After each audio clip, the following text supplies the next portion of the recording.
Hello dear student, welcome to my channel.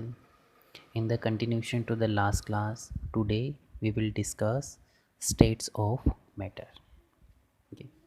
In previous classes, we discussed about matter, properties of matter, physical properties of matter or physical characteristics of matter. Now we will discuss states of matter.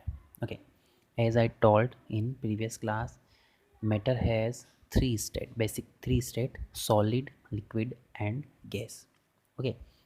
Matter की three states होती है: solid state, liquid state and gaseous state. Okay, तीनों में क्या difference है, या जो matter की जो थ्री स्टेट है ये तीनों डिफरेंट क्यों होती है, किस बेसिस पे हमने इन्हें डिफरेंशिएट किया है, या जो वो बेसिस है इनका डिफरेंशिएशन का, ठीक है, वो क्या है, कैसे हम इन्हें क्लासीफाई करते हैं। ठीक है, तो सबसे पहले हम स्टार्ट करेंगे इनका जो बेसिक क्लासिफिकेशन है वो हम स्टार्ट करेंगे, जो इनकी मॉलिक्यूलर स्ट्रक्चर है उससे हम इसको स्टार्ट करेंगे। ठीक है, कि जो डिफरेंस आता है, जो हमारा जो यूनिवर्स में जितने भी मैटर्स हैं या जो भी हम ऑब्जेक्ट्स देखते हैं कि वो सब डिफरेंट डिफरेंट है। डिफरेंट डिफरेंट है क्यों? क्योंकि जो उनके जो एटम्स है या जो उनकी मॉलिक्यूलर स्ट्रक्चर है वो क्या होती है, डिफरेंट डिफरेंट होती है। ठीक है, तो उसी बेसिस से हम इसे स्टार्ट करेंगे। ओके, ये एक मैंने सॉलिड का डायग्राम बना रखा है, ये लिक्विड का और ये गैस का। ये जो डॉट्स जो इसमें बनाए हैं ये रिप्रेजेंट कर रहे हैं इनके पार्टिकल्स को। पार्टिकल्स मीन्स कि जो इसमें एटम्स जो प्रेजेंट हैं उनको मैंने रिप्रेजेंट किया है इन ब्लैक डॉट से। ओके, ठीक है। जो सॉलिड जो होते हैं, जितने भी आपके मटेरियल्स हैं या जो मैटर्स हैं जिन्हें हम सॉलिड की कैटेगरी के अंदर रखते हैं, ठीक है, उनमें किस बेसिस पर रखते हैं कि जो सॉलिड्स जो होते हैं उनका एक फिक्स्ड शेप एंड वॉल्यूम होता है और इनकी एक बाउंड्रीज होती है। सॉलिड को हम किस तरह से डिफ़ाइन करते हैं कि जो सॉलिड जो होते हैं उनका एक फिक्स्ड शेप होता है, उनका फिक्स वॉल्यूम होता है और उनकी एक बाउंड्रीज होती है, जो उनकी स्ट्रक्चर है उसमें बाउंड्रीज होती है। ठीक है, तो लिक्विड जो है इसका ओनली वॉल्यूम होता है, कोई शेप नहीं होता है, जबकि गैसेस जो हैं आपकी उनका ना तो कोई फिक्स शेप होता है और ना ही इनका कोई वॉल्यूम होता है। ठीक है, तो ऐसा क्यों होता है, क्या डिफरेंस है इनके बीच में कि इसका फिक्स्ड शेप है, इसका शेप नहीं है, इसका भी शेप नहीं है, दोनों में वॉल्यूम है बट इसमें भी वॉल्यूम नहीं है। ठीक है, तो इनका रीज़न है ओनली जो हमने जो प्रॉपर्टीज़ पढ़ी थी मैटर की, कि फर्स्ट ये क्या होते हैं, पार्टिकल्स होते हैं। सेकंड, पार्टिकल्स जो हैं वो स्मॉल होते हैं, पार्टिकल के बीच में स्पेस होता है, जो पार्टिकल्स है वो क्या है, कंटिन्यूसली मूविंग कंडीशन में होते हैं। ठीक है, और साथ ही साथ में हमने एक चीज़ पढ़ी थी कि इनके बीच में क्या होता है, इंटर मोलिकुलर फोर्स होता है, ये इंटर एटॉमिक फोर्स होता है, एक अट्रैक्शन फोर्स होता है। तो जो भी हम डिफरेंसेस पढ़ेंगे उनके पीछे रीज़न है आपका कि जो इनके बीच में जो फोर्स है, अट्रैक्शन फोर्स है, उसी की वैल्यू में चेंजेस होने की वजह से हमने क्या किया है, इनको तीन पार्ट में क्लासीफाई किया है। ठीक है, कि जो आपके सॉलिड्स जो होते हैं, सॉलिड जितने भी मैटर हैं उनके जो पार्टिकल्स हैं उनके बीच में क्या होता है कि स्ट्रॉन्ग अट्रैक्शन फोर्स होता है। उसी स्ट्रॉन्ग अट्रैक्शन फोर्स की वजह से क्या होता है कि जो पार्टिकल्स है वो क्या होते हैं, एक दूसरे के बहुत ज़्यादा पास पास में होते हैं। पास पास में होने का मतलब क्या है कि इनके बीच में जो मॉलिक्यूलर स्पेस है, जो इंटर मॉलिक्यूलर स्पेस जो है या इंटर एटॉमिक स्पेस जो है, इनके बीच में मॉलिक्यूलर जो स्पेस है वो क्या होता है, काफ़ी कम होता है, बिल्कुल ज़ीरो के बराबर होता है।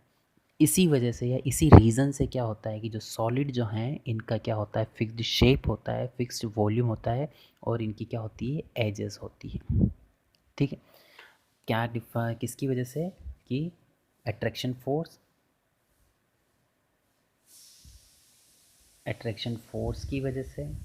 ठीक है, मेन जो डिफरेंस जो आया है, जैसा कि मैंने आपको बताया कि जो हम डिफरेंस पढ़ेंगे वो किस बेसिस पे है कि जो इनके बीच में इनकी जो एटॉमिक स्ट्रक्चर है या मॉलिक्यूलर जो स्ट्रक्चर है आपके सॉलिड लिक्विड गैस की, उसी के बेसिस पे हम डिफरेंशिएशन करेंगे। ठीक है, तो जो सॉलिड का फिक्स्ड शेप है, वॉल्यूम है एंड एजेस है, ठीक है, लिक्विड का ओनली वॉल्यूम है और इसका ना वॉल्यूम होता है और ना ही शेप होता है। तो उसके पीछे रीज़न क्या है कि जो सॉलिड है इनके बीच में क्या होता है, काफ़ी ज़्यादा स्ट्रॉन्ग अट्रैक्शन फोर्स होता है, जिसकी वजह से सारे के सारे पार्टिकल्स या जो एटम्स जो हैं वो क्या होते हैं, एक दूसरे के काफ़ी ज़्यादा पास होते हैं, जिसकी वजह से उनके बीच में स्पेस बिल्कुल कम होता है।